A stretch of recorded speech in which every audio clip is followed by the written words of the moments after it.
L'exposition Abelame tournée vers les étoiles nous amène en Océanie, plus particulièrement en Papouasie-Nouvelle-Guinée, dans la province du Sepik oriental, dans la région du Maprik. Les abelames sont connus pour être de grands cultivateurs de tubercules gigantesques appelés les grandes ignames. Ces grandes ignames ont un statut très complexe. Elles sont entourées de secrets. Elles ne peuvent être cultivées que par les hommes, des hommes initiés, dans des jardins tenus secrets et éloignés des villages. À travers les grandes ignames, ce sont les ancêtres qui sont mis à l'honneur lors de ces cérémonies. Les 5 premiers masques qu'on vous présente ici sont des masques à ignames. Ils ont la particularité d'être portés par les tubercules géants. Ces masques, de type facial, sont portés lors de la cérémonie d'alignement des ignames. Ils sont réalisés en vannerie spiralée, à l'aide de fibres de fougères lianes. La polychromie, quant à elle, est obtenue grâce à des pigments minéraux et végétaux. Ils se caractérisent par une coiffe sommitale. Cette coiffe rappelle ceux des initiés, mais rappelle également les coiffes qui ornent les ancêtres dans l'iconographie. Les masques Baba, présentés ici, sont le deuxième type de masques présentés dans l'exposition.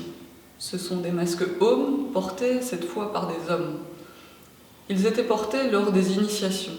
Ces initiations n'ont plus lieu aujourd'hui. Elles ont disparu il y a une dizaine d'années en raison du christianisme grandissant dans la zone. Les babas sont des esprits totémiques des clans. Ceux-ci intervenaient lors des initiations comme gardiens ou régulateurs. Ils géraient les danseurs et les initiés. Mais ils avaient aussi un rôle d'intermédiaire entre le monde sauvage de la brousse et le monde civilisé du hameau. Ces esprits totémiques ne sont pas individualisés. Il est difficile de les reconnaître ou de leur donner une identité propre. En revanche, on reconnaît souvent des profils d'oiseaux ou des profils de cochons. Autant de totems des clans abelames.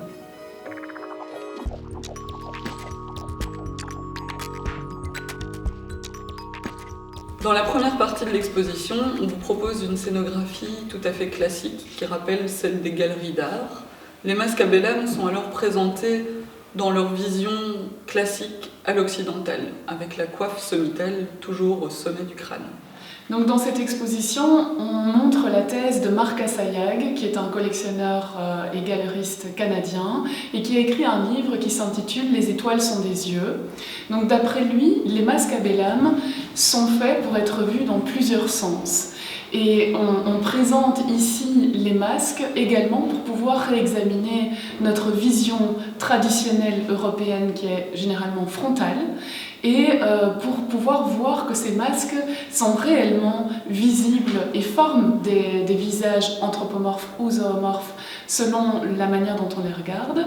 Le but de cette thèse, c'est aussi de montrer que les ancêtres abelames sont dans le ciel et que donc, finalement, lors des rituels masqués, on invoque ces ancêtres et qu'ils sont faits pour regarder les masques depuis le ciel. Et donc, la manière de regarder les masques peut être aussi bien latérale que frontale que vue du dessus.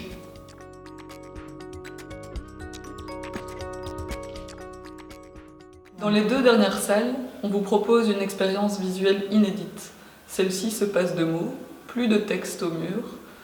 Le visiteur est invité à déambuler à travers une forêt de vitrines qui lui permettent, grâce à une scénographie assez originelle, de découvrir les visages cachés des masques abelames. Donc la scénographie ici réalisée permet réellement de voir ces masques tourner grâce à une série de vitrines soit tournantes, soit de miroirs.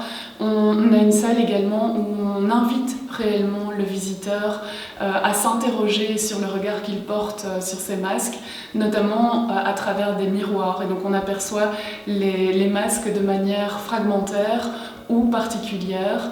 Et cette scénographie sert vraiment à ce discours-là.